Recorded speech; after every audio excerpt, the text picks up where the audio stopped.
Aku pikir, inilah hari paling sempurna dalam hidupku. Gaun pengantin impian, suami yang kucintai, dan sebuah pesta pernikahan yang tak akan terlupakan. Hingga satu bisikan dari ibu mertuaku mengubah surga ini menjadi neraka. Sebelum ceritanya dimulai, silakan tulis di kolom komentar dari daerah mana saja teman-teman yang menonton cerita ini. Jangan lupa like dan subscribe agar channel ini bisa semakin berkembang dan bisa mempersembahkan cerita yang lebih menarik lagi. Inikah rasanya menjadi wanita paling bahagia di dunia? Amira bertanya pada dirinya sendiri, hatinya terasa begitu penuh hingga ia takut akan meledak. Dari singgasananya di atas pelaminan yang megah, ia memandang lautan manusia di hadapannya. 200 tamu undangan, orang-orang terpenting dalam hidup dan karirnya, semua tersenyum ke arahnya. Cahaya keemasan dari lampu kristal raksasa memantul di gaun pengantinnya yang seputih salju, membuatnya berkilauan setiap kali ia bergerak. Aroma manis dari ribuan kuntum mawar dan lili yang menghiasi setiap sudut ruangan terasa memabukkan, dan alunan lembut musik gesek menjadi lagu pengiring yang sempurna untuk mimpinya yang menjadi nyata. Ia menoleh ke samping, pada pria yang kini resmi menjadi suaminya. Faiz. Wajahnya yang tampan tampak lebih bersinar dari biasanya, senyumnya tak pernah lepas saat ia menyapa para tamu. Tangan Faiz menggenggam jemarinya dengan erat dan hangat, sebuah penegasan tanpa kata bahwa mereka kini adalah satu. Amira membalas genggaman itu, merasakan debaran cinta yang sama seperti saat pertama kali Faiz menyatakan perasaannya. Pria ini adalah segalanya. Lembut, penuh perhatian, dan selalu mendukung setiap langkahnya. Faiz adalah pelabuhan yang ia cari setelah bertahun-tahun berlayar sendirian di samudra karir yang ganas. Pertemuan mereka yang tidak disengaja di sebuah pameran properti, obrolan ringan yang berlanjut menjadi makan malam, lalu kencan-kencan romantis yang tak terhitung jumlahnya. Faiz selalu tahu cara membuatnya merasa istimewa.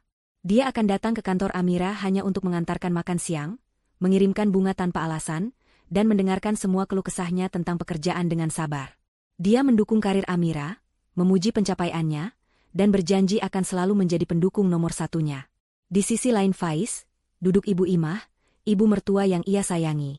Sejak awal, wanita itu telah menyambutnya dengan tangan terbuka, memperlakukannya lebih seperti anak perempuan daripada calon menantu. Sikapnya yang keibuan dan penuh kasih sayang berhasil meruntuhkan dinding pertahanan Amira, membuatnya merasa telah menemukan sosok ibu yang baru. Malam ini, melihat senyum tulus Ibu Imah, Amira merasa lengkap. Ia tidak hanya menikahi pria yang ia cintai, ia juga diterima dalam sebuah keluarga yang hangat. Setidaknya, itulah yang ia yakini dengan sepenuh jiwa. Amira bahkan ingat bagaimana Ibu Imah memeluknya erat saat Faiz melamarnya, berbisik bahwa ia sudah tidak sabar untuk memanggil Amira sebagai menantunya. Semua sikap manis itu membuat Amira merasa diterima dengan tangan terbuka, membuatnya yakin bahwa ia akan memasuki sebuah keluarga yang hangat dan penuh cinta. Semua begitu sempurna, setiap detail terasa seperti adegan dari sebuah film romantis. Acara demi acara berlangsung lancar. Mulai dari prosesi adat, pemotongan kue pengantin, hingga suapan pertama yang romantis. Kini tiba saatnya sesi foto bersama keluarga inti di atas pelaminan. Ayah dan ibu Amira berdiri di sisinya, wajah mereka berseri-seri penuh kebanggaan. Sementara di sisi Faiz, Ibu Imah berdiri tegak dengan senyum keibuannya. Fotografer mulai memberikan aba-aba, mengatur posisi agar semua tampak sempurna di dalam bingkai kamera. Senyum yang manis, semuanya, seru sang fotografer. Saat fotografer sedang mengganti lensa, Ibu Imah sedikit mencondongkan tubuhnya ke arah Amira. Ia mendekatkan bibirnya ke telinga menantunya, seolah hendak membisikkan sesuatu yang rahasia dan penuh kasih. Amira, putriku, bisiknya dengan suara yang lembut, namun cukup jelas untuk didengar Amira. Ibu bahagia sekali melihat kalian berdua. Faiz anak yang baik, dia pasti akan menjagamu. Amira tersenyum. Terima kasih, Bu. Amira juga bahagia sekali bisa menjadi bagian dari keluarga ibu. Senyum Ibu Imah sedikit melebar, namun matanya menatap lurus ke depan dengan sorot yang sulit diartikan. Oh iya, soal rumah baru kalian yang di kompleks elit itu, lanjutnya masih dengan nada berbisik. Bagus sekali rumahnya. Luas, mewah, persis seperti rumah impian ibu. Amira mengangguk kecil, masih mencoba tersenyum untuk kamera. Iya, Bu. Alhamdulillah, rezeki kami. Nanti kalau sudah selesai ditata, ibu harus sering-sering main ke sana. Rumah itu adalah mahkotanya. Sebuah bangunan 2 lantai dengan desain minimalis modern, kolam renang kecil di halaman belakang, dan interior yang ia rancang sendiri. Setiap sen dari uang mukanya, setiap pembayaran cicilannya, berasal dari keringatnya sendiri. Faiz baru masuk ke dalam hidupnya saat cicilan rumah itu sudah berjalan hampir setahun. Ibu Imah terkekeh pelan, sebuah tawa yang terdengar aneh di telinga Amira. Tentu saja ibu akan sering ke sana. Malah, ibu berencana untuk tinggal di sana, katanya enteng. Amira terdiam sejenak, mencoba mencerna kalimat itu. Mungkin ia salah dengar di tengah riuh rendah suara tamu. Mungkin maksudnya adalah sering menginap. Maksud ibu? Tanya Amira pelan, senyumnya mulai terasa kaku. Rumah barumu yang mewah itu untuk ibu ya, kata Ibu Imah, kali ini nadanya lebih tegas, tidak lagi seperti bisikan manis. Anggap saja sebagai ucapan terima kasih karena ibu sudah melahirkan dan membesarkan Faiz menjadi pria hebat yang sekarang menjadi suamimu. Aku juga pengen tinggal di rumah mewah sebelum tua. Dunia Amira seolah berhenti berputar. Jantungnya berdebar kencang. Ia menoleh perlahan ke arah ibu mertuanya, mencari jejak lelucon di wajah wanita itu. Tapi yang ia temukan hanyalah tatapan yang dingin, tajam, dan penuh tuntutan. Ini bukan lelucon. Ini adalah sebuah permintaan, atau lebih tepatnya, sebuah perintah yang dibungkus dengan kalimat manis. Rumah itu adalah hasil kerja keras Amira selama bertahun-tahun. Ia mencicilnya seorang diri jauh sebelum bertemu Faiz. Ia memimpikan rumah itu sebagai istana kecilnya bersama sang suami, tempat mereka akan membangun keluarga dan merajut masa depan. Memberikannya begitu saja? Itu mustahil. Logika dan hatinya memberontak. Dengan napas yang terasa sesak, Amira mencoba menjawab dengan setenang dan sesopan mungkin. Ia tidak ingin membuat keributan di hari bahagianya. Maaf, Bu, jawabnya dengan suara bergetar namun jelas. Tidak bisa. Hanya 3 kata itu. 3 kata sederhana yang diucapkan dengan penuh penyesalan namun juga ketegasan. 3 kata yang ternyata menjadi pemicu sebuah ledakan dahsyat yang akan menghancurkan segalanya. Dalam sekejap, wajah keibuan Ibu Imah lenyap, digantikan oleh topeng amarah yang mengerikan. Matanya melotot, bibirnya yang berlipstik merah menipis membentuk garis lurus yang kejam. Senyumnya hilang tak berbekas. Apa katamu? Desisnya tajam, suaranya rendah namun penuh ancaman. Semua kepura-puraan manis yang selama ini ia tunjukkan seolah luruh dalam 1 detik. Saya minta maaf, Bu, ulang Amira, memberanikan diri menatap mata mertuanya. Rumah itu kami siapkan untuk masa depan kami. Tentu saja pintu rumah kami akan selalu terbuka untuk ibu, tapi untuk memberikannya. Dasar menantu pelit tak tahu diri kau. Teriakan itu menggelegar, membelah udara, dan membungkam alunan musik biola seketika. Seluruh tamu yang sedang berbincang dan menikmati hidangan langsung terdiam, kepala mereka serempak menoleh ke arah pelaminan. Dan sebelum Amira sempat bereaksi, sebuah tangan melayang dengan cepat. Plah! Sebuah tamparan yang begitu keras mendarat telak di pipi kiri Amira. Suaranya terdengar begitu nyaring di dalam ballroom yang mendadak sunyi senyap. Rasa panas dan perih langsung menjalar di pipinya. Kepalanya sedikit terteleng ke samping karena kuatnya hantaman. Kilatan blitz kamera yang harusnya mengabadikan momen bahagia, kini justru menangkap gambar wajahnya yang terkejut dan terhina. Amira mematung. Waktu seolah membeku. Ia bisa merasakan ratusan pasang mata menusuknya dari segala arah. Ia melihat ayahnya yang terbelalak kaget, ibunya yang menutup mulut dengan ngeri. Ia menoleh pada Faiz, suaminya, mencari perlindungan, mencari pembelaan. Namun Faiz hanya diam, wajahnya pucat pasi, menatap ibunya dengan ekspresi yang tak terbaca. Tidak ada pembelaan. Tidak ada perlindungan. Di tengah keheningan yang menyiksa itu, Amira hanya bisa berdiri diam. Rasa perih di pipinya tidak ada apa-apanya dibandingkan rasa sakit dan malu yang merobek-robek hatinya. Surga yang ia rasakan beberapa menit yang lalu, kini telah berubah menjadi neraka paling hina. Hari pernikahannya telah hancur. Mimpinya telah menjadi mimpi buruk. Dan semua itu terjadi di depan 200 tamu undangan yang kini menjadi saksi bisu atas kehancurannya. Keheningan yang memekakan telinga itu berlangsung selama beberapa detik yang terasa seperti selamanya. Suara tamparan Ibu Imah masih bergema di seluruh penjuru ruangan, menjadi satu-satunya bunyi yang mengisi kekosongan. Amira masih membeku di tempatnya. Tangannya bahkan belum terangkat untuk menyentuh pipinya yang terasa terbakar. Ia bisa merasakan tatapan semua orang, tatapan kasihan, tatapan kaget, tatapan yang menghakimi. Bisik-bisik mulai terdengar seperti dengungan lebah, menyebar dari satu meja ke meja lain, menciptakan gelombang kegaduhan yang tertahan. Wajahnya terasa panas bukan hanya karena tamparan, tapi juga karena rasa malu yang luar biasa. Ia merasa telanjang di bawah tatapan ratusan orang. Faiz akhirnya bergerak. Namun, gerakannya bukanlah yang Amira harapkan. Ia tidak menghampiri Amira, tidak merengkuhnya, tidak menanyakan apakah ia baik-baik saja. Sebaliknya, Faiz justru mendekati ibunya. Ia memegang lengan Ibu Imah dengan lembut. "Ibu, tenang, Bu," katanya dengan suara pelan, seolah ibunya lah yang menjadi korban di sini. "Jangan emosi di sini, banyak orang." Hati Amirah hancur berkeping-keping untuk kedua kalinya dalam 1 menit. Pria yang baru beberapa jam lalu mengucapkan janji suci untuk melindunginya, kini lebih memilih menenangkan ibunya yang jelas-jelas telah menyerangnya. Pembelaan yang ia harapkan tidak pernah datang. Yang ada hanyalah pengkhianatan yang dingin dan nyata. Namun, alih-alih menenangkan situasi, kata-kata Faiz justru seolah menjadi bahan bakar bagi api amarah Ibu Imah. Wanita itu menepis tangan putranya. Ia menunjuk lurus ke wajah Amirah dengan jari gemetar. "Bagaimana ibu bisa tenang? Menantu macam apa dia ini? Baru jadi istri sehari sudah berani melawan mertua. Pelit, tidak tahu terima kasih. Aku yang melahirkan dan membesarkan suaminya, tapi dia begitu sombong dengan hartanya," cercanya dengan suara melengking. Setiap kata adalah sebuah belati yang menusuk langsung ke ulu hati Amirah. Ia dituduh sebagai menantu durhaka, padahal ia hanya mempertahankan haknya sendiri. "Kamu seharusnya jangan melawan ibu, sayang." Faiz menoleh pada Amirah, kata-katanya terdengar seperti sebuah nasihat, namun bagi Amirah itu adalah sebuah vonis. "Minta maaf saja sama ibu. Nanti soal rumah bisa kita bicarakan baik-baik." Minta maaf? Amirah tidak percaya dengan apa yang didengarnya. Ia yang ditampar, ia yang dihina di depan semua orang, dan sekarang ia yang harus minta maaf? Amirah menatap Faiz dengan nanar, mencari sosok pria yang ia cintai, tapi yang ia lihat hanyalah seorang anak mama yang penakut, yang tidak berani membela kebenaran istrinya sendiri. Mulut Amirah terbuka, ingin berteriak, ingin memaki, ingin membela diri. Tapi tidak ada suara yang keluar. Tenggorokannya tercekat oleh rasa sakit dan kekecewaan yang begitu dalam. Para tamu undangan saling berpandangan dengan canggung. Sebagian mulai berbisik lebih keras, sebagian lagi mengeluarkan ponsel mereka, mungkin untuk merekam drama yang tak terduga ini.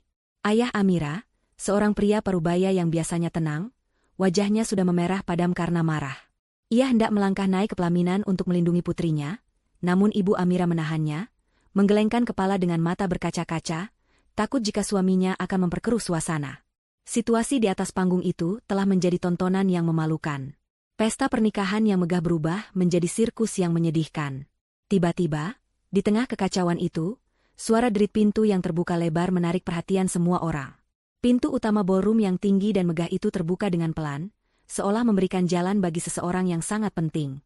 Semua orang menoleh serempak ke arah pintu, menghentikan bisik-bisik mereka, penasaran dengan interupsi yang baru. Seorang wanita melangkah masuk. Ia mengenakan gaun malam berwarna merah menyala yang memeluk tubuhnya dengan sempurna. Rambut hitam panjangnya tergerai indah, dan setiap langkahnya memancarkan aura kepercayaan diri dan kekuasaan yang tak terbantahkan. Wajahnya cantik, dengan riasan yang tegas namun elegan. Ia tidak tampak terburu-buru. Ia melangkah dengan tenang, tatapan matanya yang tajam menyapu seluruh ruangan sebelum akhirnya berhenti dan terkunci pada 3 orang di atas pelaminan. Saat melihat wanita itu, wajah Ibu Imah dan Faiz berubah drastis. Wajah Ibu Imah yang tadi merah, karena marah kini menjadi pucat pasi seperti kertas. Matanya terbelalak ngeri. Faiz, yang berdiri di sampingnya, tampak seperti melihat hantu. Rahangnya mengeras, dan setitik keringat mulai muncul di pelipisnya. Reaksi mereka begitu kentara, begitu jujur, hingga semua orang di ruangan itu tahu bahwa kedatangan wanita ini bukanlah sebuah kebetulan. Wanita itu adalah Eva. Ia terus berjalan melintasi karpet merah yang tergelar di tengah ballroom, hak sepatunya beradu dengan lantai marmer, menciptakan bunyi ketukan yang ritmis dan menegangkan.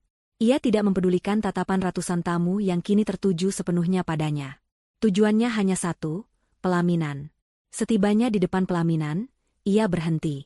Ia menatap Amirah sejenak, tatapannya menyiratkan sesuatu yang sulit dibaca, mungkin simpati, mungkin juga sesuatu yang lain. Lalu, ia mengalihkan pandangannya pada Faiz, tatapannya berubah menjadi dingin dan menghunus. Dengan suara yang jernih dan kuat, cukup untuk didengar oleh semua orang di dalam ruangan yang sunyi itu, ia akhirnya angkat bicara. "Faiz," panggilnya, namanya menggema dengan jelas. "Jadi ini alasan kamu menghilang selama seminggu terakhir? Kamu memblokir nomorku dan tidak membalas pesanku untuk ini." Ia berhenti sejenak, membiarkan kata-katanya meresap. Lalu, kalimat berikutnya ia ucapkan dengan penekanan yang sinis dan menyakitkan. "Kamu menikah saat kita sedang sibuk mempersiapkan pernikahan kita sendiri. bagai petir yang menyambar di siang bolong. Pernyataan itu meledak di tengah keheningan, menciptakan gelombang kejut yang jauh lebih dahsyat daripada tamparan Ibu Imah. Para tamu terkesiap serempak. Ayah dan Ibu Amira menatap ngeri, tidak percaya. Dan Amira, yang mengira hatinya sudah tidak bisa lebih hancur lagi, merasakan dunianya benar-benar runtuh. Pernikahan kita? Wanita ini adalah tunangan Faiz? Jadi selama ini, semua ini, hanyalah sebuah kebohongan? Rasa sakit di pipinya kini tergantikan oleh rasa dingin yang menusuk hingga ke tulang. Ia menatap Faiz, pria yang baru saja menjadi suaminya, dan untuk pertama kalinya, ia melihatnya sebagai orang yang sama sekali asing. Seorang penipu. Pernyataan Eva menggantung di udara, lebih tajam dan lebih mematikan daripada pisau. Kamu menikah saat kita sedang sibuk mempersiapkan pernikahan kita sendiri. Kalimat itu bergema di dalam kepala Amira, mengulang-ulang tanpa henti. Setiap pengulangan terasa seperti hantaman baru di hatinya yang sudah remuk. Pernikahan kita. Dua kata itu membongkar seluruh fondasi dunianya. Pria yang dicintainya, pria yang baru saja mengikat janji sehidup semati dengannya, ternyata sedang merencanakan pernikahan dengan wanita lain. Semua kenangan manis, semua kata-kata cinta, semua janji masa depan, kini terasa seperti racun yang menjalar di pembuluh darahnya. Ruangan yang tadinya hanya diisi bisik-bisik kini meledak dalam kegemparan. Para tamu tidak lagi menahan diri. Suara-suara kaget dan gumaman tak percaya terdengar dari segala penjuru. Faiz berdiri terpaku, wajahnya seputih kapas, bibirnya terbuka sedikit seolah ingin menyangkal, tetapi tidak ada suara yang mampu ia keluarkan. Ibu Imah, yang beberapa saat lalu begitu beringas, kini tampak seperti balon yang kempes. Wajah angkuhnya lenyap, digantikan oleh kepanikan murni. Ia menatap Eva dengan mata terbelalak, seolah melihat mimpi terburuknya menjadi kenyataan. Eva, sang badai itu sendiri, tampak sama sekali tidak terpengaruh oleh kekacauan yang ia ciptakan. Ia tetap tenang dan terkendali. Dengan gerakan yang anggun, ia mengeluarkan sebuah tablet tipis dari tas tangannya yang mungil. Jarinya menari sejenak di atas layar, sebelum ia mengangkat tablet itu tinggi-tinggi, menghadapkannya ke arah para tamu. Saya tahu, kata-kata saya mungkin sulit dipercaya. Tapi saya tidak datang dengan tangan kosong. Ucapnya, suaranya tetap jernih dan tegas, membelah keributan. Di layar tablet itu, terpampang dengan jelas sebuah bukti transfer bank digital. Nama pengirim, Eva Larasati. Nama penerima, Faiz Nugraha. Jumlahnya fantastis, ratusan juta rupiah. Dan di kolom keterangan, tertulis dengan jelas, uang muka rumah impian kita. Eva menggeser layarnya. Muncul lagi bukti transfer lain. Modal awal bisnis bersama. Lalu satu lagi, biaya catering pernikahan. Satu persatu, ia menunjukkan aliran dana yang begitu deras dari rekeningnya ke rekening Faiz. Selama setahun terakhir, Eva melanjutkan penjelasannya, suaranya kini terdengar seperti seorang jaksa yang membacakan dakwaan. Pria ini, Faiz, dan ibunya, Ibu Imah, telah meyakinkan saya bahwa kami sedang membangun masa depan bersama. Faiz merayuku dengan janji-janji manis, sementara ibunya memperlakukanku seperti anak sendiri, membuatku lengah dan percaya sepenuhnya. Sambil berbicara, ia kembali menggeser layar tabletnya. Kali ini, yang muncul adalah serangkaian foto. Bukan foto biasa, melainkan foto-foto yang begitu mesra. Faiz dan Eva sedang makan malam romantis di sebuah restoran di tepi pantai Bali. Faiz dan Eva tertawa bersama saat mencoba cincin di sebuah toko perhiasan. Faiz dan Eva berfoto formal bersama kedua orang tua Eva, tersenyum bahagia seolah mereka benar-benar sebuah keluarga. Setiap foto adalah bukti pengkhianatan yang tak terbantahkan. Amira menatap foto-foto itu, dan perutnya terasa mual. Ia ingat, Faiz pernah berkata ia pergi ke Bali untuk perjalanan bisnis seorang diri. Ia ingat, Faiz pernah memberinya cincin yang katanya adalah warisan keluarga, padahal mungkin saja itu adalah cincin sisa yang tidak jadi dipilih oleh Eva. Kebohongan demi kebohongan mulai terungkap, membentuk sebuah jaring laba-laba raksasa yang menjijikan. Pukulan terakhir datang saat Eva menampilkan gambar terakhir di tabletnya. Sebuah rancangan undangan pernikahan yang indah, didominasi warna emas dan merah marun. Di sana, tertera dengan huruf kaligrafi yang elegan, Eva Larasati Faiz Nugraha, dengan tanggal pernikahan yang ditetapkan hanya 1 bulan dari sekarang.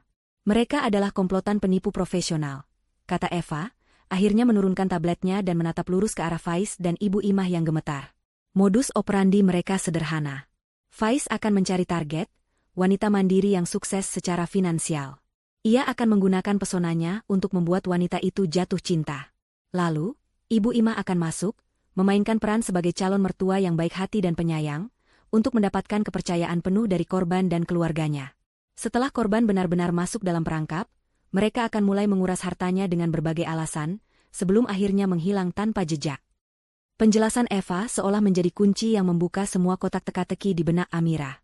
Tiba-tiba, semua kejanggalan yang selama ini ia abaikan atas nama cinta, kini menjadi begitu jelas. Ia teringat bagaimana Faiz pernah meminjam uang dalam jumlah besar dengan alasan bibinya di kampung sakit keras, sebuah cerita yang kini ia ragukan kebenarannya. Ia teringat bagaimana Faiz begitu ngotot ingin namanya dimasukkan ke dalam sertifikat rumah yang Amira beli dengan uangnya sendiri, dengan dalih, agar terasa seperti milik kita bersama. Ia bahkan teringat percakapan-percakapan aneh dengan Ibu Imah, yang seringkali bertanya secara detail tentang pekerjaannya, gajinya, investasinya, dan aset-asetnya, semua dibungkus dalam obrolan santai seorang ibu yang peduli. Semuanya adalah bagian dari rencana. Mereka tidak pernah mencintainya. Mereka hanya mencintai uangnya. Rasa sakit di pipi Amira karena tamparan tadi seolah lenyap. Rasa malu karena dipermalukan di depan umum juga menguap. Yang tersisa kini adalah sesuatu yang lain. Sesuatu yang dingin, keras, dan tajam. Kemarahan. Bukan amarah yang meledak-ledak, melainkan amarah yang membeku, yang mengubah kesedihannya menjadi kekuatan. Ia bukan lagi korban yang menangis. Ia adalah seorang wanita yang telah dikhianati dengan cara paling keji, dan ia tidak akan tinggal diam.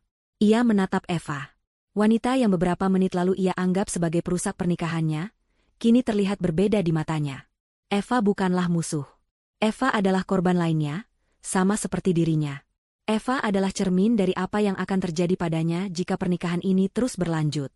Eva, dengan keberaniannya, justru telah menyelamatkannya dari kehancuran yang lebih dalam. Dengan punggung yang ditegakkan, Amira melakukan sesuatu yang tidak disangka-sangka oleh siapapun. Ia mengabaikan Faiz yang menatapnya dengan putus asa. Ia melewati Ibu Imah yang gemetar ketakutan. Gaun pengantinnya yang berat terasa ringan saat ia melangkah menuruni tangga pelaminan. Setiap langkahnya mantap dan penuh tujuan. Ia berjalan lurus menghampiri Eva yang berdiri di tengah ruangan. Seluruh tamu menahan napas, mengira akan terjadi pertengkaran antara kedua wanita itu. Namun, Amira berhenti tepat di depan Eva. Ia menatap langsung ke mata wanita itu, mata yang juga memancarkan luka dan kekuatan. Di tengah kekacauan itu, di antara reruntuhan hari pernikahannya, Amira menemukan seorang sekutu. "Terima kasih," kata Amira. Suaranya terdengar tenang namun bergetar karena emosi yang tertahan. "Terima kasih sudah membuka mata saya." Ia berhenti sejenak, menarik napas dalam-dalam, mengumpulkan semua sisa kekuatannya. Lalu, ia mengajukan sebuah pertanyaan yang akan mengubah arah takdir mereka semua. "Sekarang, maukah Anda membantuku menghancurkan mereka?" Pertanyaan Amira menggema di ballroom yang senyap. Eva menatapnya, sedikit terkejut dengan tawaran yang begitu lugas dan cepat. Di wajah Amira, Eva tidak melihat kebencian yang ditujukan padanya, melainkan sebuah resolusi baja. Ia melihat cerminan dirinya sendiri, seorang wanita kuat yang disakiti dan kini menuntut keadilan. Tanpa ragu, Eva mengangguk pelan. Sebuah senyum tipis yang dingin terukir di bibirnya. Dengan senang hati, jawabnya. Aliansi itu pun terbentuk, disegel oleh tatapan mata dan rasa sakit yang sama. Kegemparan di antara para tamu kini berubah menjadi kemarahan yang terarah. Keluarga besar Amira, yang tadinya hanya bisa menatap ngeri, kini bangkit. Ayah Amira, Pak Suryo, seorang pengacara senior yang dihormati, tidak bisa lagi menahan dirinya. Wajahnya yang biasanya tenang kini mengeras seperti batu pualam. Dengan langkah-langkah cepat dan marah, ia naik atas pelaminan, diikuti oleh istrinya yang berlinang air mata. "Cukup." Suara Pak Suryo menggelegar, syarat dengan otoritas yang tak terbantahkan. Ia langsung berdiri di depan putrinya, Amira, seolah menjadi perisai hidup. Ia menatap tajam pada Faiz dan Ibu Imah, tatapan seorang predator yang telah menemukan mangsanya. "Permainan kalian sudah selesai." Melihat situasi yang semakin tidak terkendali, Faiz dan Ibu Imah saling berpandangan. Kepanikan total melanda mereka. Tidak ada lagi jalan untuk menyangkal. Bukti yang dibawa Eva terlalu kuat, dan reaksi keluarga Amira terlalu mengancam. Naluri mereka sebagai penipu mengambil alih, lari. Ibu Imah menyambar lengan Faiz, menariknya, dan mereka berdua bergegas mencoba turun dari pelaminan melalui tangga samping, berharap bisa menyelinap keluar di tengah kerumunan yang kacau. Namun, Pak Suryo sudah mengantisipasinya. Dengan satu isyarat tangan yang singkat kepada kepala keamanan hotel yang berdiri di dekat panggung, jalan keluar mereka langsung terhalang. Dua orang petugas keamanan berbadan tegap dengan sigap bergerak, membentuk barikade manusia yang tidak mungkin ditembus. Faiz dan Ibu Imah terperangkap. Wajah mereka pucat pasi, napas mereka terengah-engah. Mereka seperti tikus yang terpojok di dalam sangkar emas yang mereka coba curi. Pak Suryo kemudian berjalan ke arah stan musik, mengambil mikrofon dari tangan salah satu pemain biola yang masih syok. Ia berdiri di tengah panggung, menjadi pusat perhatian. Dengan suara yang tenang namun bergetar karena amarah, ia mulai berbicara kepada seluruh tamu. Bapak, Ibu, dan para hadirin sekalian, mulainya. Atas nama keluarga, saya memohon maaf yang sebesar-besarnya atas tontonan memalukan yang baru saja terjadi. Hari yang seharusnya menjadi hari bahagia bagi putri saya, Amira, telah dinodai oleh tindakan penipuan yang keji dan tidak berperi kemanusiaan. Ia berhenti sejenak, matanya menyorot tajam ke arah Faiz dan Ibu Imah yang dijaga ketat. Sudah sangat jelas bahwa putri saya dan juga Nona Eva di sini telah menjadi korban dari komplotan penipu yang terencana. Oleh karena itu, saya ingin membuat beberapa pengumuman. Setiap kata yang ia ucapkan terdengar seperti palu hakim yang dijatuhkan. Pertama, katanya dengan lantang, pesta ini selesai. Anggap saja jamuan malam ini sebagai ungkapan terima kasih kami atas kehadiran Anda semua, namun perayaan pernikahan ini sudah berakhir. Kedua, dan ini yang terpenting, lanjutnya, suaranya semakin meninggi. Pernikahan yang baru saja dilangsungkan beberapa jam yang lalu antara putri saya, Amira Suryo, dan pria ini, ia menunjuk Faiz dengan jijik, saya nyatakan batal detik ini juga. Secara hukum, kami akan segera mengurus pembatalannya secepat mungkin. Pengumuman itu disambut dengan gumaman persetujuan dari para tamu. Hati Amira terasa sedikit lega. Ayahnya telah mengambil alih, memberinya kekuatan saat ia merasa paling lemah. Dan yang terakhir, untuk Anda berdua, Pak Suryo kini berbicara langsung kepada Ibu Imah dan Faiz. Wajahnya tanpa ekspresi, membuatnya tampak semakin menakutkan. Jangan kira kalian bisa lari dari sini. Semua bukti sudah kami pegang. Tim hukum saya akan memastikan kalian mendapatkan ganjaran yang setimpal atas perbuatan kalian. Sampai jumpa di pengadilan. Ancaman itu adalah paku terakhir di peti mati harapan Faiz dan Ibu Imah. Ibu Imah mulai menangis histeris, sebuah akting yang tidak lagi mempan pada siapapun. Faiz hanya bisa menunduk, tidak berani menatap siapapun, reputasinya hancur lebur dalam satu malam. Para petugas keamanan kemudian mulai menggiring mereka berdua untuk keluar dari ballroom, melewati tatapan menghina dari ratusan tamu. Saat mereka diseret melewati Amira, Ibu Imah yang sudah kehilangan akal sehatnya, berhenti sejenak. Matanya yang memerah menatap Amira dengan kebencian yang meluap-luap. Ia tidak lagi melihat Amira sebagai tambang emasnya, melainkan sebagai penyebab kehancurannya. Ini semua salahmu. Desisnya seperti ular. Kamu pikir kamu menang? Kamu akan menyesal telah mempermalukanku. Amira, aku akan pastikan hidupmu hancur. Aku bersumpah. Ancaman itu dilontarkan dengan penuh keyakinan. Namun Amira tidak merasakan getaran takut sedikitpun. Ia hanya menatap balik pada wanita tua yang menyedihkan itu dengan tatapan dingin. Ia melihat ibu mertuanya yang dulu ia hormati, kini tidak lebih dari seorang kriminal yang panik. Saat petugas keamanan menarik Ibu Imah pergi, Amira tidak berpaling.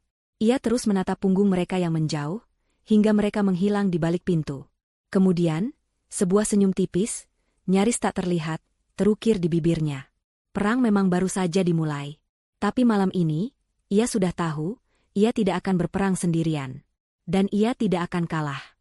Pagi harinya, matahari terbit di kota yang sama, namun menyinari dua dunia yang sama sekali berbeda. Di sebuah kantor firma hukum yang modern dan berkelas di pusat kota, Amira duduk di ruang rapat yang dingin dan senyap. Ia sudah menanggalkan gaun pengantinnya yang ternoda, menggantinya dengan setelan blazer hitam yang tajam dan profesional. Wajahnya sembab karena kurang tidur, namun matanya memancarkan ketegasan yang baru. Di sampingnya, duduk Eva, tampak sama kuatnya dalam balutan kemeja sutra berwarna biru tua. Di hadapan mereka, duduk Pak Suryo dan dua orang pengacara muda dari timnya, menyebar berbagai dokumen di atas meja mahoni yang mengilap. Udara di ruangan itu terasa tegang, dipenuhi energi strategi dan perencanaan balas dendam yang dingin. Tidak ada lagi air mata. Yang ada hanyalah perhitungan. Langkah pertama adalah memotong sumber daya mereka, kata Pak Suryo, suaranya tenang dan terukur. Kita harus melumpuhkan mereka secara finansial secepat mungkin. Sebelum mereka sempat berpikir untuk kabur atau menyembunyikan aset. Tim hukum itu bergerak dengan efisiensi yang mengerikan. Panggilan telepon dilakukan, email-email penting dikirimkan. Langkah pertama adalah membekukan semua rekening bank yang memiliki koneksi dengan Amira dan Eva. Termasuk rekening bersama yang Faiz bujuk Amira untuk buka beberapa bulan lalu dengan dalih untuk tabungan masa depan. Rekening itu, yang sebagian besar diisi oleh gaji Amira, langsung dikunci. Begitu pula dengan kartu-kartu kredit tambahan atas nama Faiz yang ditanggung oleh Amira. Semua hadiah pernikahan berbentuk uang yang sudah sempat masuk rekening Faiz pun, segera diperkarakan sebagai bagian dari penipuan. Tim Eva, di sisi lain, bekerja sama dengan bank untuk memblokir semua transaksi dari rekening Faiz, berdasarkan laporan penipuan yang mereka layangkan dengan bukti-bukti transfer yang tak terbantahkan. Dalam waktu kurang dari 3 jam, semua keran uang untuk Faiz dan Ibu Imah telah ditutup rapat. Sementara itu, di dunia yang lain, di sebuah motel pengap di pinggiran kota, Faiz dan Ibu Imah terbangun dengan perasaan kacau. Mereka berhasil kabur dari hotel mewah tempat resepsi diadakan, meninggalkan semua barang bawaan mereka di kamar pengantin yang seharusnya mereka nikmati. Semalaman mereka habiskan dengan saling menyalahkan. Ibu Imah menyalahkan Faiz karena tidak bisa mengendalikan Eva, sementara Faiz menyalahkan ibunya karena tamparan bodoh yang mengubah situasi dari buruk menjadi bencana total. "Sudah, Bu, jangan bertengkar terus," kata Faiz frustrasi, kepalanya berdenyut sakit. "Kita harus pikirkan cara keluar dari sini. Uang di dompetku tidak banyak. Kita harus ambil uang di ATM." Dengan perasaan was-was, Faiz pergi ke mesin ATM terdekat. Ia memasukkan kartunya, mengetikkan PIN, dan mencoba menarik sejumlah uang. Layar mesin itu berkedip sejenak sebelum menampilkan pesan yang mengerikan, "Transaksi tidak dapat diproses. Silakan hubungi bank Anda." Ia mencobanya lagi. Hasilnya sama. Dengan panik, ia mencoba kartu lainnya. Semua ditolak. Keringat dingin mulai membasahi dahinya. Ia kembali ke kamar motel dengan wajah pucat. "Tidak bisa. Semua kartuku diblokir," lapornya dengan suara gemetar. Ibu Imah terbelalak. "Bagaimana bisa secepat ini? Pasti ini perbuatan pengacara tua bangka itu," pekiknya. Kepanikan kini benar-benar mencengkeram mereka. Tanpa uang, mereka tidak bisa pergi jauh. Rasa lapar mulai melilit perut mereka. Faiz memutuskan untuk menggunakan sisa uang tunai yang mereka miliki untuk memperpanjang sewa kamar motel dan membeli makanan. Namun, saat ia mendatangi meja resepsionis, nasib buruk kembali menamparnya. "Maaf, Pak," kata resepsionis itu dengan tatapan aneh, seolah mengenalinya. "Ada telepon dari pihak hotel tempat Bapak menikah semalam. Mereka melaporkan Bapak pergi tanpa membayar tagihan-tagihan tambahan. Dan kartu kredit yang Bapak jaminkan ternyata sudah diblokir oleh pemiliknya. Kami tidak bisa membiarkan Bapak menginap lagi." Rasa malu membakar wajah Faiz. Mereka diusir. Terlunta-lunta di lobi motel murah, membawa satu tas kecil berisi pakaian sisa, mereka benar-benar tidak punya tujuan. Mereka tidak punya uang, tidak punya tempat tinggal. Istana kemewahan yang mereka impikan hancur dalam sekejap, meninggalkan mereka sebagai gelandangan. Faiz meraih ponselnya, mencoba menghubungi beberapa teman yang mungkin bisa meminjamkannya uang. Namun sebagian besar panggilannya tidak dijawab. Mungkin berita tentang skandal pernikahannya sudah mulai menyebar. Di tengah keputusasaannya, sebuah notifikasi email masuk ke ponselnya. Email itu berasal dari Departemen HRD perusahaannya, sebuah perusahaan investasi tempat ia membangun citra sebagai seorang profesional muda yang cemerlang untuk menjerat mangsanya. Dengan tangan gemetar, Faiz membuka email itu. Jantungnya serasa berhenti berdetak saat membaca baris subjeknya, pemberitahuan pemutusan hubungan kerja. Isi email itu singkat dan brutal. Mengingat skandal yang mencoreng nama baik perusahaan dan tuduhan penipuan yang sedang diarahkan kepadanya, perusahaan memutuskan untuk memberhentikannya secara tidak hormat, efektif segera. Reputasi yang ia bangun dengan susah payah untuk menipu kini telah berbalik menghancurkan sumber penghasilannya sendiri. Ponsel itu terlepas dari genggamannya, jatuh ke lantai dengan bunyi yang memilukan. Faiz terduduk lemas di kursi lobi yang kotor. Hancur. Dalam waktu kurang dari 24 jam, ia telah kehilangan segalanya. Jika pemblokiran aset adalah serangan senyap yang melumpuhkan, maka serangan berikutnya adalah ledakan bom yang menghancurkan reputasi mereka di mata publik. Amira dan Eva tahu betul bahwa di zaman sekarang, pengadilan paling kejam dan paling cepat bukanlah pengadilan hukum, melainkan pengadilan media sosial. Dan mereka memutuskan untuk menjadi hakim sekaligus jaksa dalam persidangan itu. Semua berawal dari sebuah video berdurasi 30 detik. Rekaman itu diambil dari ponsel salah satu tamu undangan, kualitasnya sedikit goyang, namun gambarnya sangat jelas. Video itu menangkap momen paling dramatis malam itu, wajah angku Ibu Imah yang berteriak, "Dasar menantu pelit tak tahu diri kau. diikuti dengan gerakan tangannya yang cepat dan tamparan keras yang mendarat di pipi Amira. Suara, plak, yang nyaring terdengar begitu nyata, disusul oleh keheningan total dari seluruh ruangan. Video itu berakhir dengan gambar wajah Amira yang terkejut dan terhina. Atas arahan tim Eva yang sudah ahli dalam strategi media, video itu bocor secara anonim ke beberapa akun gosip besar di Instagram dan Twitter. Mereka tidak hanya mengirimkan video itu. Mereka juga melengkapinya dengan narasi singkat yang memihak Amira, pengantin wanita di TAM 4R mertua di pelaminan, hanya karena menolak memberikan rumah pribadinya. Dalam hitungan jam, video itu meledak. Jutaan orang menontonnya. Ribuan komentar membanjiri kolom-kolomnya. Netizen dari seluruh negeri seolah bersatu dalam kemarahan mereka. Cacian, makian, dan kutukan ditujukan tanpa ampun kepada Ibu Imah.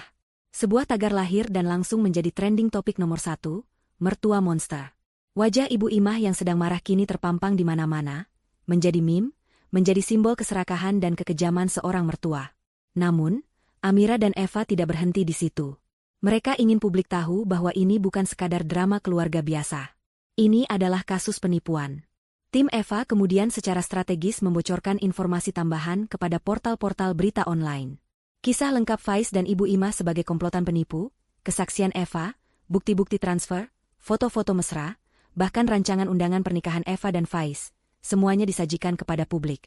Berita itu menjadi bola salju yang semakin besar, menggulung Faiz dan Ibu Imah di dalamnya tanpa ampun. Kini, Faiz tidak hanya dicap sebagai anak mama, tapi juga sebagai penipu ulung. Dampak dari teror media sosial ini begitu cepat dan brutal. Faiz dan Ibu Imah tidak bisa lagi bersembunyi. Saat mereka mencoba makan di sebuah warung kecil dengan sisa uang tunai terakhir mereka, pemilik warung mengenali wajah mereka, dan dengan ketus mengusir mereka pergi. "Saya tidak mau warung saya sial karena melayani penipu seperti kalian," bentaknya. Puncaknya terjadi pada Ibu Imah. Setelah berhari-hari bersembunyi di motel murah lain yang berhasil mereka bayar secara tunai, ia merasa jenuh. Dengan naifnya, ia berpikir bisa menyamar dengan mengenakan kacamata hitam besar dan kerudung, lalu pergi ke pasar tradisional untuk membeli sedikit kebutuhan. Ia merindukan aktivitas normal, merindukan perasaan dihormati yang dulu selalu ia dapatkan. Namun, di tengah keramaian pasar, suaranya yang khas saat menawar harga sayuran dikenali oleh seorang ibu-ibu penjual di sebelahnya. "Loh, ini kan ibu yang di video itu?" Yang tampar menantunya, celetuknya dengan suara keras. Seketika, semua aktivitas di sekitar mereka berhenti. Beberapa orang menoleh, lalu mulai berbisik-bisik. Ponsel-ponsel mulai diarahkan padanya. Wajah Ibu Imah pucat pasi di balik kacamata hitamnya. Ia mencoba bergegas pergi, namun kerumunan kecil sudah terbentuk di sekelilingnya.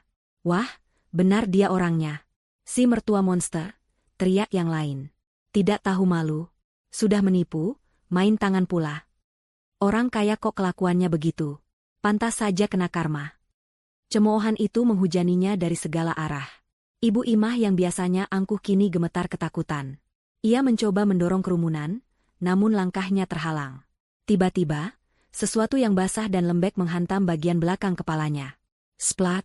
Sebuah telur busuk pecah, isinya yang berbau amis mengalir turun ke kerudung dan lehernya. Untuk pertama kalinya dalam hidupnya, wanita yang begitu mendambakan kemewahan dan penghormatan itu, merasakan penghinaan fisik yang paling rendah. Ia menjerit, bukan karena marah, tapi karena takut dan malu. Di tengah tawa dan sorakan orang-orang di pasar, Ibu Imah akhirnya merasakan secuil dari rasa sakit dan malu yang pernah ia timpakan pada Amira, namun kali ini diperkuat 100 kali lipat oleh mata publik. Teror di dunia maya hanyalah awal dari keruntuhan total mereka di dunia nyata. Setelah diusir dari pasar, Ibu Imah kembali ke motel dengan kondisi mengenaskan, bau telur busuk masih melekat di pakaiannya, sementara harga dirinya hancur berkeping-keping. Mereka hidup dalam ketakutan, bersembunyi di dalam kamar sempit dan pengap, takut untuk sekadar menunjukkan wajah di luar. Sisa uang tunai mereka menipis dengan cepat, hanya cukup untuk membeli mie instan dan air mineral. Kemewahan yang mereka dambakan kini terasa seperti lelucon pahit. Bencana berikutnya datang dalam bentuk ketukan keras di pintu kamar motel mereka. Bukan polisi, melainkan seorang pria berperawakan galak yang memperkenalkan diri sebagai pemilik rumah kontrakan yang selama ini mereka tinggali. Rumah sederhana di pinggiran kota itu, yang selalu mereka ceritakan kepada orang lain sebagai rumah sementara sebelum pindah ke yang lebih mewah. Ternyata sewanya sudah menunggak selama 2 bulan. "Saya sudah coba hubungi kalian berhari-hari tidak bisa," bentak pria itu. "Saya lihat berita kalian di internet. Kalian pikir saya mau rumah saya diasosiasikan dengan penipu seperti kalian? Kalian sudah menunggak sewa, dan sekarang nama baik properti saya jadi jelek. Faiz mencoba bernegosiasi, memohon belas kasihan dan waktu tambahan, namun pemilik kontrakan itu tidak bergeming. Ia datang bersama 2 orang kuli angkut. Dengan tanpa ampun, mereka mulai mengosongkan rumah itu. Semua perabotan, sofa usang, televisi tabung lama, lemari pakaian yang reot, diangkut keluar. Barang-barang itu disita sebagai ganti rugi sewa yang belum terbayar.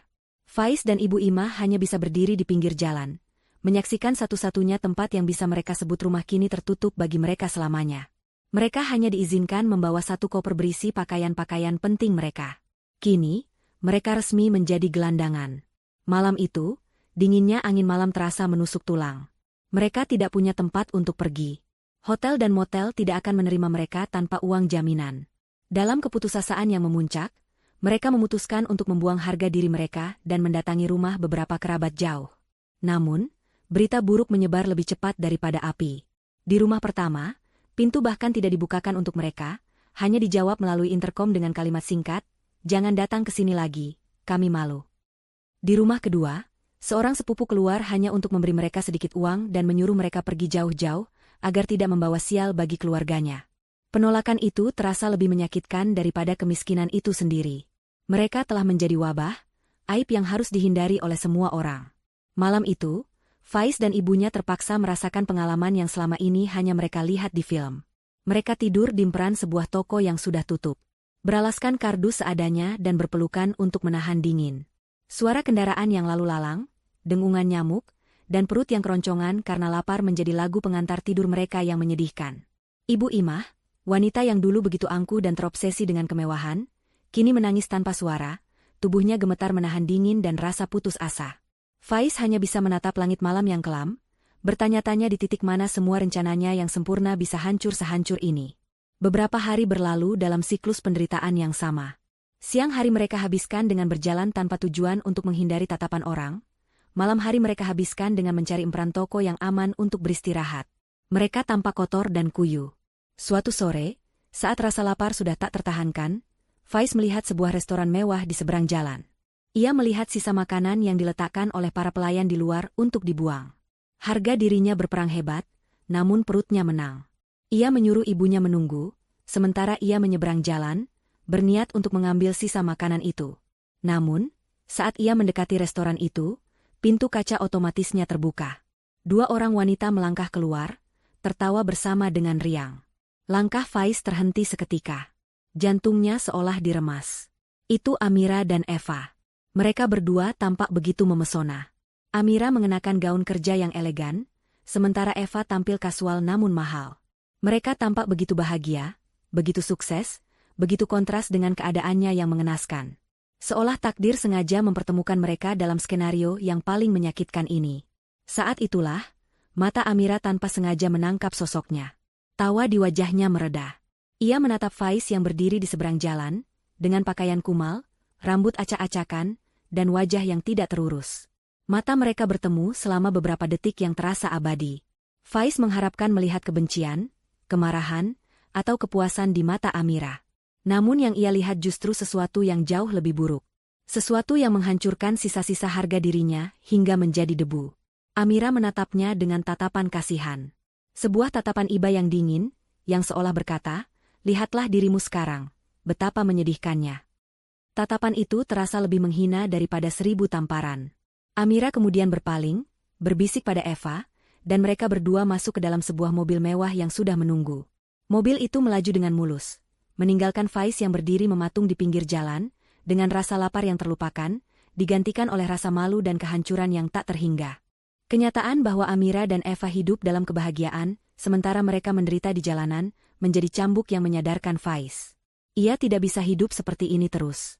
Penjara, yang tadinya tampak seperti neraka, kini mulai terasa seperti alternatif yang lebih baik daripada mati perlahan karena kelaparan dan kedinginan di jalan. Setidaknya di penjara ada atap di atas kepala dan makanan yang terjamin. Seolah menjawab keputusasaan mereka, takdir mengirimkan pesan terakhirnya. Seorang kerabat yang sebelumnya mengusir mereka, mendatangi mereka di sebuah taman tempat mereka beristirahat. Wajahnya menunjukkan campuran antara rasa jijik dan kasihan. Tanpa banyak bicara, ia menyodorkan sebuah amplop coklat yang sudah sedikit lecek. Ini datang ke rumahku 2 hari yang lalu, katanya ketus. Aku tidak mau ini menjadi urusanku. Ambil dan jangan pernah hubungi aku lagi. Dengan tangan gemetar, Faiz membuka amplop itu. Di dalamnya ada 2 surat resmi dengan kop surat pengadilan negeri. Itu adalah surat panggilan sidang. Mereka dituntut dengan pasal berlapis, penipuan, penggelapan, dan pencemaran nama baik. Sidang pertama akan dilangsungkan minggu depan. Dokumen itu juga melampirkan salinan dari semua bukti yang diajukan oleh pihak Amira dan Eva. Bukti-bukti itu begitu lengkap dan kuat. Faiz tahu mereka tidak punya peluang sedikitpun untuk menang. Hukuman penjara bertahun-tahun sudah menanti di depan mata. Ibu Imah merampas surat itu dari tangan Faiz. Saat membacanya, wajahnya berubah menjadi pucat pasi. Penjara? Tidak. Ibu tidak mau masuk penjara. Faiz, ibu sudah tua. Ratapnya histeris, menarik-narik lengan baju Faiz. Lakukan sesuatu. Mohon pada mereka. Kita harus minta ampun. Kali ini, Faiz setuju. Tidak ada lagi jalan lain. Tidak ada lagi harga diri yang tersisa untuk dipertahankan. Mereka harus membuang semuanya dan memohon belas kasihan. Itu adalah satu-satunya kesempatan mereka, sekecil apapun itu. Dengan sisa tenaga yang mereka miliki, mereka berjalan kaki menuju kawasan perumahan elit tempat orang tua Amira tinggal. Perjalanan itu terasa begitu jauh dan melelahkan. Hujan mulai turun, awalnya hanya gerimis, namun dengan cepat berubah menjadi hujan deras yang mengguyur tubuh mereka hingga basah kuyup. Setibanya di depan gerbang hitam raksasa rumah keluarga Suryo, penampilan mereka sudah sangat menyedihkan. Pakaian kumal mereka basah dan lengket di badan, rambut mereka lepek, dan wajah mereka pucat karena kedinginan. Mereka berdiri di luar gerbang, di bawah guyuran hujan lebat. Amira, Pak Suryo, Bu, teriak Ibu Imah, suaranya parau dan bercampur dengan isak tangis. Tolong keluar. Maafkan kami mohon ampun. Faiz ikut berteriak, memanggil-manggil nama Amira, suaranya penuh dengan keputusasaan. Amira, aku mohon, cabut tuntutannya. Aku akan lakukan apa saja. Aku menyesal, Amira. Aku benar-benar menyesal. Aksi mereka menarik perhatian beberapa tetangga yang penasaran dan petugas keamanan kompleks yang menatap mereka dengan curiga. Namun, mereka tidak peduli. Mereka terus berteriak, memohon, dan menangis seperti orang gila di tengah badai. Setelah beberapa menit yang terasa seperti selamanya, pintu utama rumah yang megah itu akhirnya terbuka. Sosok yang mereka tunggu-tunggu muncul. Amira. Ia berjalan perlahan menuju gerbang, tubuhnya yang mungil dilindungi dari hujan oleh sebuah payung besar yang dipegang oleh seorang satpam tegap. Ia mengenakan pakaian rumah yang nyaman namun tetap terlihat berkelas. Wajahnya tenang, tanpa ekspresi, seolah sedang mengamati 2 ekor hewan liar yang tersesat di halaman rumahnya. Ia berhenti beberapa meter di balik gerbang yang tertutup rapat, menatap Faiz dan Ibu Imah yang basah kuyup dan menggigil. Melihat Amira, tangisan Ibu Imah semakin menjadi-jadi. Ia bahkan bersimpuh di aspal yang basah. Amira, Nak, tolong maafkan Ibu. Ibu hilaf. Ibu mohon, jangan penjarakan kami. Amira hanya diam, membiarkan mereka menghabiskan semua permohonan dan air mata mereka. Setelah suasana sedikit tenang, dan hanya menyisakan suara hujan yang deras, Amira akhirnya angkat bicara. Suaranya terdengar jelas dan dingin, sama sekali tidak terpengaruh oleh hujan atau drama di hadapannya. Saya akan pertimbangkan untuk bertemu, katanya. Sebuah percikan harapan menyala di mata Faiz dan Ibu Imah. Tapi, lanjut Amira, jeda sesaat sebelum ia menjatuhkan vonisnya. Ada syaratnya. Syarat yang diajukan Amira bukanlah sebuah negosiasi, melainkan sebuah titah. Pertemuan akan diadakan 2 hari lagi, pada jam makan siang, saat keramaian sedang mencapai puncaknya. Lokasinya bukan di rumah pribadi yang nyaman, atau di kantor pengacara yang sunyi. Amira memilih tempat yang paling publik dan paling menusuk. Lobi utama gedung Eva Corp, perusahaan multinasional yang dipimpin oleh Eva. Itu adalah arena yang dibangun di atas kesuksesan wanita, tempat yang paling asing dan mengintimidasi bagi 2 penipu yang kini telah jatuh miskin. Mereka tidak punya pilihan selain setuju. Selama 2 hari berikutnya, harapan tipis untuk terbebas dari hukuman penjara menjadi satu-satunya hal yang membuat Faiz dan Ibu Imah bertahan hidup. Mereka menghabiskan sisa uang terakhir dari belas kasihan kerabat mereka untuk membeli sepasang pakaian bekas yang paling layak dari pasar loak, mencoba membersihkan diri seadanya di toilet umum, demi terlihat sedikit lebih manusiawi untuk pertemuan penentuan nasib mereka. Pada hari yang ditentukan, mereka tiba di depan gedung pencakar langit yang menjulang gagah itu. Kaca-kaca biru gelapnya memantulkan langit, membuatnya tampak seperti sebuah benteng modern yang tak tertembus. Faiz dan Ibu Imah, dengan pakaian mereka yang kusut dan sepatu usang, tampak begitu kontras dengan lingkungan sekitarnya. Mereka seperti dua noda kotor di atas selembar kanvas putih yang mahal. Dengan langkah ragu dan kepala tertunduk, mereka memasuki pintu putar otomatis.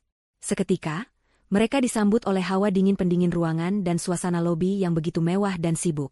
Lantai marmer putihnya berkilauan, dindingnya dihiasi karya seni abstrak, dan di tengahnya terdapat air mancur minimalis yang menenangkan. Para karyawan berlalu lalang dengan setelan kerja yang rapi dan langkah yang percaya diri, melirik sekilas ke arah mereka dengan tatapan aneh dan bertanya-tanya. Di tengah lobi yang luas itu, di area tunggu yang dilengkapi dengan sofa kulit berwarna krem yang mewah, dua sosok ratu telah menanti mereka. Amira dan Eva duduk berdampingan dengan postur yang anggun dan berkuasa. Amira mengenakan gaun selutut berwarna merah marun yang tegas, sementara Eva memilih setelan celana panjang berwarna putih gading yang tajam. Keduanya tampak tenang, riasan wajah mereka sempurna, dan aura mereka memancarkan dominasi mutlak. Mereka tidak terlihat seperti korban yang sedang menunggu permintaan maaf. Mereka terlihat seperti dua eksekutor yang siap menjatuhkan hukuman. Faiz dan Ibu Imah mendekat dengan langkah gemetar, merasa semakin kecil dan hina di setiap langkah yang mereka ambil. Mereka berhenti beberapa meter di depan sofa, tidak berani mendekat lebih jauh, berdiri canggung seperti dua pesakitan yang menunggu vonis. Amira tidak langsung berbicara. Ia menyesap pelan cangkir teh di hadapannya, matanya menatap Faiz dan Ibu Imah dari atas ke bawah, sebuah tatapan dingin yang menilai penampilan mereka yang menyedihkan. Keheningan itu terasa menyiksa, disaksikan oleh puluhan pasang mata karyawan dan tamu yang pura-pura sibuk namun jelas-jelas mencuri pandang ke arah drama yang sedang berlangsung. Eva hanya menyilangkan kakinya, wajahnya datar tanpa ekspresi, memberikan panggung sepenuhnya kepada Amira. "Jadi, kalian datang," kata Amira akhirnya, suaranya tenang namun membelah keheningan lobi. "Saya hargai usaha kalian berjalan sejauh ini." "Amira, kami mohon." Faiz langsung menyela, suaranya bergetar. "Kami akan lakukan apa saja. Tolong cabut tuntutannya." Amira mengangkat sebelah tangannya, sebuah isyarat kecil yang langsung membungkam Faiz. "Aku yang bicara sekarang," katanya dengan nada yang tidak menerima bantahan. "Kalian datang ke sini untuk meminta pengampunan. Tapi pengampunan tidak datang dengan gratis. Kalian telah mengambil uang, kepercayaan, dan harga diri kami. Kalian harus membayarnya kembali." Ia meletakkan cangkir tehnya di atas meja kaca dengan pelan, bunyi dentingnya terdengar begitu nyaring. "Syaratnya mudah," kata Amira, matanya kini menatap lurus pada Ibu Imah. "Saya ingin Anda melakukan kembali apa yang Anda lakukan pada saya di hari pernikahan itu. Tapi kali ini, dengan skenario yang berbeda." Ibu Imah menatapnya dengan bingung, tidak mengerti. "Saya ingin Anda meminta maaf," lanjut Amira, suaranya mulai menajam. "Bukan permintaan maaf yang dibisikkan di ruang tertutup. Saya ingin permintaan maaf yang bisa didengar oleh semua orang di lobi ini. Akui bahwa Anda serakah. Akui bahwa Anda dan anak Anda adalah komplotan penipu. Dan akui bahwa Anda telah menampar saya tanpa alasan, hanya karena kesombongan Anda." Wajah Ibu Imah pucat pasi. Melakukan pengakuan seperti itu di depan umum? Itu sama saja dengan bunuh diri sosial. Harga dirinya yang tersisa memberontak. "Amira, jangan seperti ini, nak. Itu terlalu memalukan," potong Amira dengan cepat, senyum sinis tersungging di bibirnya. "Apakah lebih memalukan daripada ditampar di depan 200 tamu di hari pernikahanmu sendiri? Apakah lebih memalukan daripada tidur di emperan toko karena semua uangmu dicuri? Pikirkan baik-baik, Bu Imah. Ini adalah tawaran terakhir." Amira melirik jam tangan mewahnya. Pilihannya sederhana, 5 menit rasa malu di sini, atau 5 tahun, mungkin lebih, rasa malu di dalam penjara. Ancaman itu menghantam mereka seperti bogem mentah. Bayangan tentang sel penjara yang sempit, dingin, dan penuh dengan kriminal lain langsung terlintas di benak Ibu Imah. Ketakutannya jauh lebih besar daripada harga dirinya. Dengan tubuh gemetar, ia menatap Faiz, mencari kekuatan. Faiz hanya bisa mengangguk pasrah. Matanya menyiratkan satu pesan, "Lakukan saja." Dengan napas yang tersengal-sengal, Ibu Imah melangkah maju. Seluruh lobi kini benar-benar senyap, semua mata tertuju padanya. Saya. Suaranya tercekat. "Saya, Imah, mengaku saya telah serakah." Setiap kata terasa seperti menelan duri. "Saya dan anak saya, Faiz kami telah menipu Amira dan Eva." Air mata penyesalan, atau mungkin hanya air mata ketakutan, mulai mengalir di pipinya yang kuyu. Dan saya minta maaf, karena telah menampar Amira. Saya salah. Amira mendengarkan pengakuan itu tanpa berkedip. Wajahnya tetap dingin. Bagus. Itu bagian pertama. Ia kemudian menatap Faiz. Sekarang giliranmu. Faiz menunduk dalam-dalam. Saya juga minta maaf. Saya telah membohongi Amira dan Eva. Saya telah menyakiti wanita yang tulus pada saya. Saya menyesal. Amira tersenyum tipis, sebuah senyum yang tidak mencapai matanya. Pengakuan yang bagus. Tapi itu belum cukup.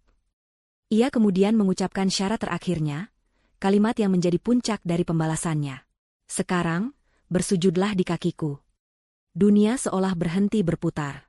Faiz dan Ibu Imah menatapnya dengan tidak percaya. Para karyawan yang menonton menahan napas karena kaget. Bersujud? Di tengah lobi yang ramai ini?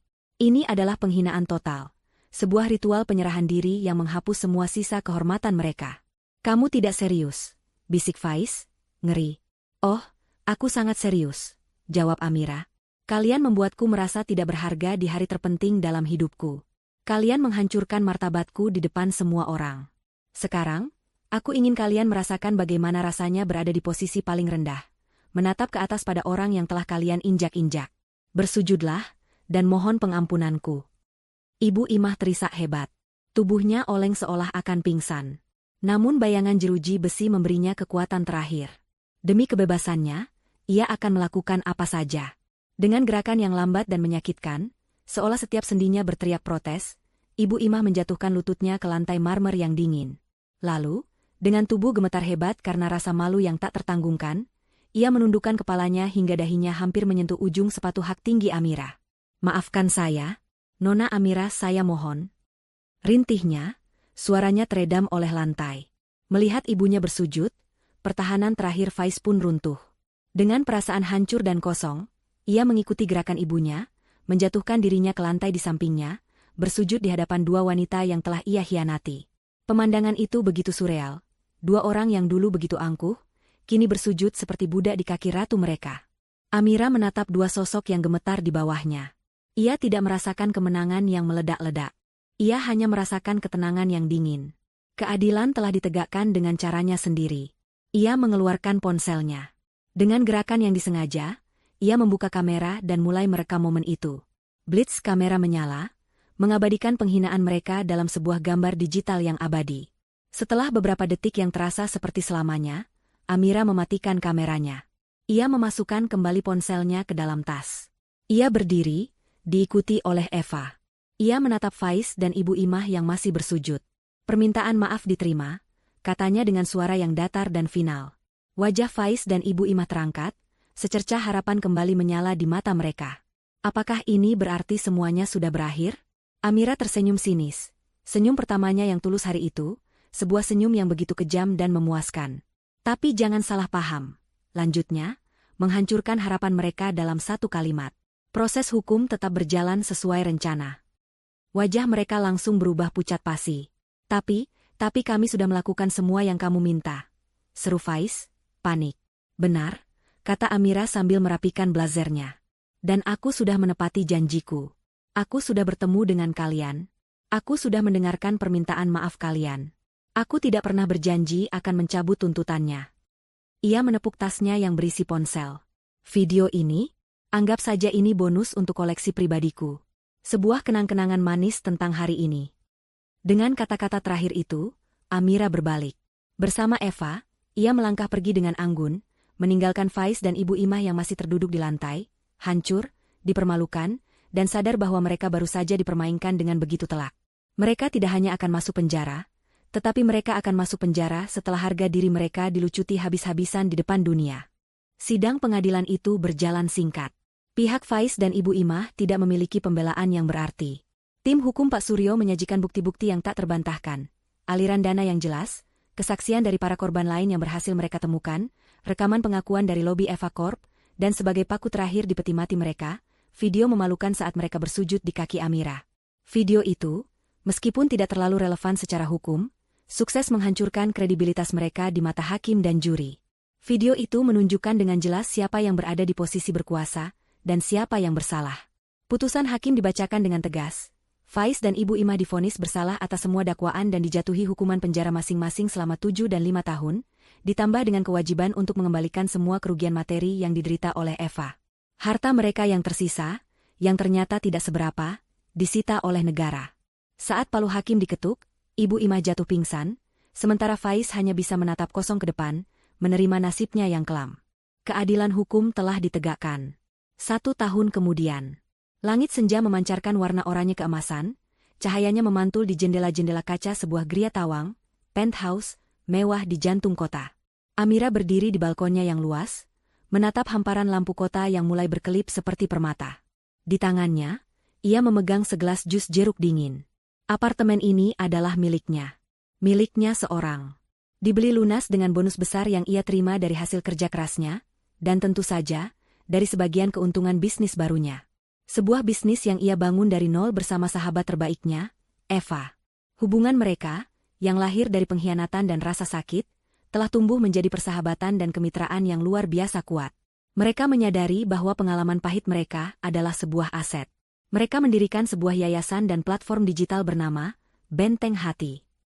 Yayasan itu memberikan bantuan hukum dan konseling gratis bagi para korban penipuan berkedok cinta, sementara platform digitalnya menjadi ruang aman bagi para wanita untuk berbagi cerita, saling menguatkan, dan belajar mengenali tanda-tanda bahaya dalam sebuah hubungan. Benteng Hati, sukses besar. Kisah Amira dan Eva yang inspiratif menjadi sorotan media nasional, mengubah mereka dari korban menjadi pahlawan bagi banyak orang. Mereka tidak hanya menghancurkan para penipu itu, mereka juga membangun sebuah sistem untuk mencegah penipu-penipu lain memakan korban baru. Ponsel Amira bergetar. Nama, Eva, muncul di layar. Ia tersenyum dan mengangkatnya. Bagaimana pestanya, Ratu? Sapa suara ceria Eva dari seberang. Malam itu, Benteng Hati baru saja merayakan hari jadi pertamanya dengan sebuah acara penggalangan dana yang sukses besar. Amira memutuskan untuk pulang lebih awal, ingin menikmati momen itu dalam ketenangan. Pestanya luar biasa tanpaku. Aku yakin, jawab Amira sambil tertawa kecil. Kamu yang ratu malam ini. Aku hanya ingin menikmati pemandangan dari singgasanaku. Tentu saja. Kau pantas mendapatkannya, kata Eva. Oh iya, aku tadi dapat kabar dari tim hukum. Permohonan banding Faiz dan ibunya ditolak mentah-mentah oleh pengadilan tinggi. Amira terdiam sejenak, membiarkan informasi itu meresap. Dulu, berita seperti ini mungkin akan memancing emosi yang kompleks. Kemarahan, kepuasan, atau bahkan sisa-sisa rasa sakit. Tapi sekarang, ia tidak merasakan apa-apa. Nama-nama itu terasa begitu asing. Seperti karakter dari sebuah buku yang sudah lama selesai ia baca. Mereka hanyalah catatan kaki dalam babak baru hidupnya yang gemilang. Baguslah, hanya itu yang ia katakan, nadanya tenang dan datar. Itu tempat yang layak untuk mereka. Setuju. Baiklah, aku tidak akan mengganggumu lebih lama. Nikmati malammu. Sampai jumpa besok di rapat. Sampai jumpa, Eva. Terima kasih untuk semuanya. Kita saling berterima kasih. Amira, selalu. Amira menutup teleponnya. Ia meletakkan gelasnya dan menyandarkan lengannya di pagar balkon. Angin malam yang sejuk menerpa wajahnya, terasa begitu menyegarkan.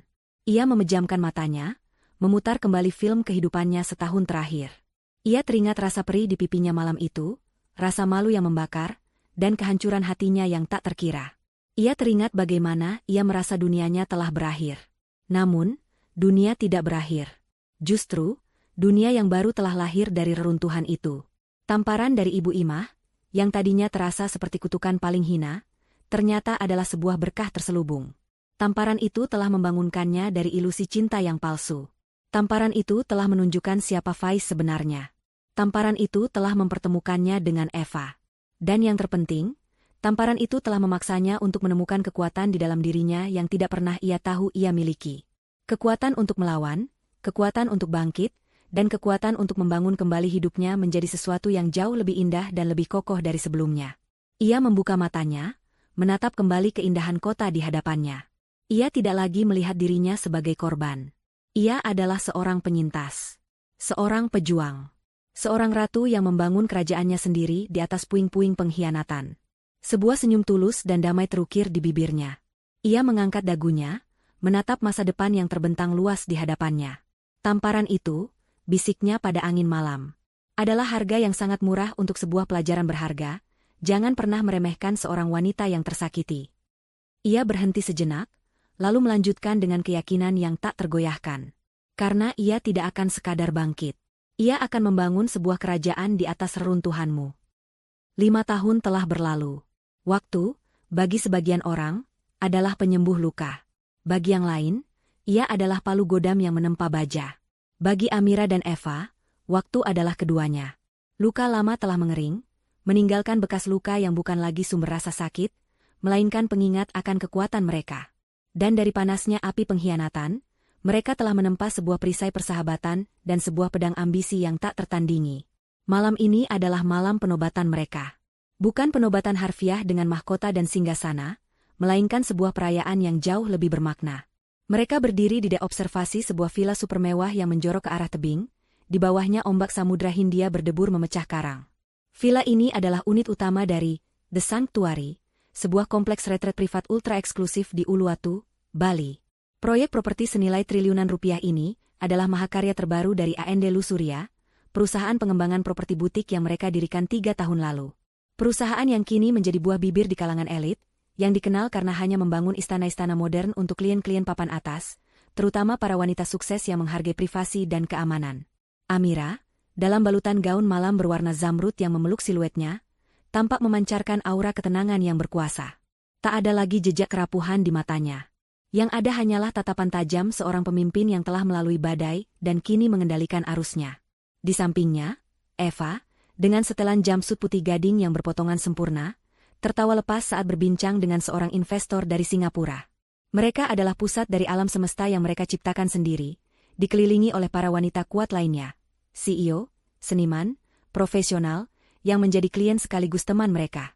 Di tengah pesta peresmian yang gemerlap itu, seorang asisten pribadi mendekati Amira dengan sebuah tablet di tangan. Ibu Amira, maaf mengganggu. Ada email mendesak yang masuk ke alamat pribadi Anda. Sistem kami menandainya sebagai prioritas karena terkirim dari lembaga pemerintah. Amira mengerutkan kening, mengambil tablet itu. Nama pengirimnya membuatnya terdiam sejenak, Lembaga Pemasyarakatan Kelas 1 Cipinang. Jantungnya tidak berdebar kencang seperti dulu. Hanya ada sedikit rasa penasaran yang dingin. Ia membuka email itu. Isinya adalah sebuah surat yang dipindai, ditulis dengan tulisan tangan yang sedikit gemetar dan putus asa. Surat dari Faiz. Eva, yang menyadari perubahan raut wajah sahabatnya, segera menghampiri. Ada apa? Tanyanya pelan. Tanpa berkata apa-apa, Amira menyerahkan tablet itu. Bersama-sama, di bawah cahaya temaram dari lampion gantung, mereka membaca surat dari masa lalu itu. Amira, aku tidak tahu apakah surat ini akan sampai padamu, atau apakah kamu akan langsung menghapusnya. Tapi aku harus mencoba. 5 tahun di sini terasa seperti 50 tahun. Waktu memberiku banyak kesempatan untuk berpikir, untuk menyesal. Tidak ada satu hari pun yang kulewati tanpa membayangkan kesalahan mengerikan yang telah kulakukan padamu, dan juga pada Eva. Aku menulis ini bukan untuk membela diri. Tidak ada pembelaan untuk apa yang telah kulakukan. Aku hanya ingin kamu tahu bahwa aku benar-benar menyesal. Penjara ini telah menghancurkanku.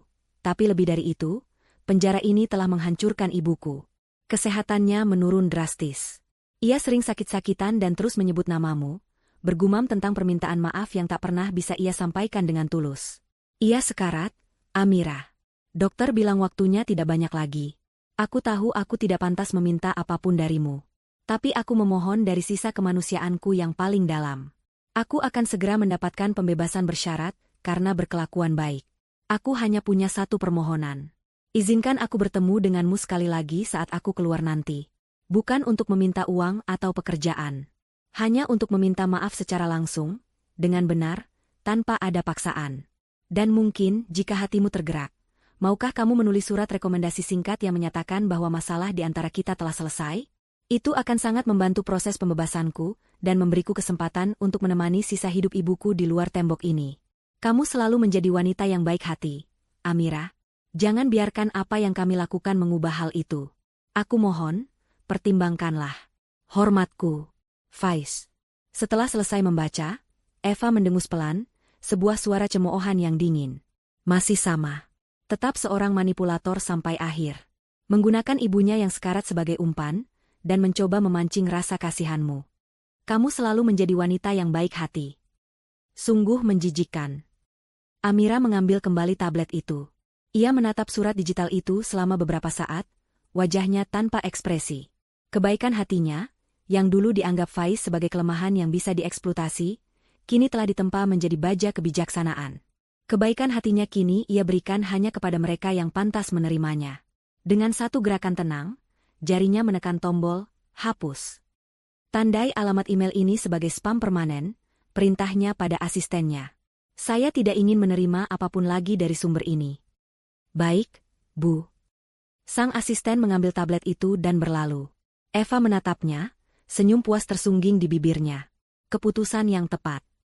Itu bukan keputusan, Eva, sahut Amira pelan, matanya kembali menatap lautan yang gelap. Itu adalah penutupan. Cerita mereka sudah tidak relevan lagi dalam hidup kita. Mereka adalah hantu, dan kita tidak perlu berbicara dengan hantu.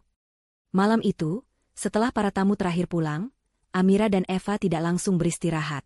Ada satu tempat lagi yang harus mereka kunjungi. Dengan mobil, mereka menyusuri jalanan Bali yang sepi, menuju sebuah area perumahan yang lebih tua. Mereka berhenti di depan sebuah rumah. Rumah 2 lantai dengan desain minimalis modern yang kini tampak sedikit usang di bawah cahaya bulan. Rumah yang menjadi pemicu segalanya. Amira tidak pernah menjual rumah itu. Ia juga tidak pernah tinggal di dalamnya. Kenangannya terlalu beracun. Sebaliknya, setelah semua kekacauan itu berakhir, ia dan Eva mengubah rumah itu menjadi sesuatu yang lain. Mereka merenovasi interiornya, merobohkan sekat-sekat kamar, dan mengubahnya menjadi kantor pertama Andelu Surya. Di tempat yang seharusnya menjadi kamar tidur utama mereka, kini berdiri sebuah meja rapat besar. Di taman belakang yang harusnya menjadi tempat bersantai keluarga, kini terpasang papan tulis besar berisi strategi bisnis dan cetak biru proyek. Rumah itu bukan lagi simbol mimpi yang hancur. Ia telah diubah menjadi monumen kemenangan mereka. Sebuah pengingat abadi bahwa dari titik terendah sekalipun, sebuah kerajaan bisa dibangun. Mereka masuk menggunakan kunci digital. Udara di dalamnya terasa sejuk dan beraroma kopi sisa rapat sore tadi. Mereka berjalan dalam diam, langkah kaki mereka menggema di ruangan yang kosong. Kau ingat pertama kali kita kesini bersama? Bisik Eva, berdiri di tengah ruang tamu yang kini menjadi area kerja terbuka. Saat itu kita membawa setumpuk dokumen hukum, bukan contoh marma. Amira tersenyum tipis. Aku ingat. Saat itu aku masih sering menangis di malam hari. Aku merasa begitu bodoh, begitu hancur. Lihatlah kita sekarang, kata Eva, menyandarkan tubuhnya di pilar. Membangun surga-surga kecil untuk orang lain, sementara kita lahir dari neraka. Amira berjalan ke arah jendela besar yang menghadap ke jalan. Ia menatap keluar, ke malam yang sunyi. Kau tahu, katanya setelah hening sejenak, aku kadang berpikir tentang tamparan itu. Selama bertahun-tahun, aku melihatnya sebagai sebuah kutukan. Sebuah penghinaan. Tapi sekarang, aku melihatnya secara berbeda. Ia berbalik menghadap Eva. Tamparan itu bukanlah akhir dari duniaku. Itu adalah lonceng alarm yang paling keras. Itu adalah tamparan yang membangunkanku dari tidur panjangku yang naif. Tanpa tamparan itu, aku mungkin akan hidup dalam kebohongan selama bertahun-tahun, hartaku terkuras habis, dan hatiku hancur perlahan tanpa aku sadari. Tamparan itu menyakitkan, tapi ia jujur. Ia menunjukkan wajah asli mereka dalam sekejap. Sebuah tamparan keberuntungan, kalau begitu, canda Eva.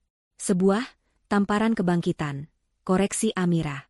Itu menghancurkanku, tapi kepingan-kepingan yang hancur itu memberiku kesempatan untuk membangun kembali diriku menjadi sosok yang lebih kuat, lebih bijaksana, dan lebih tangguh.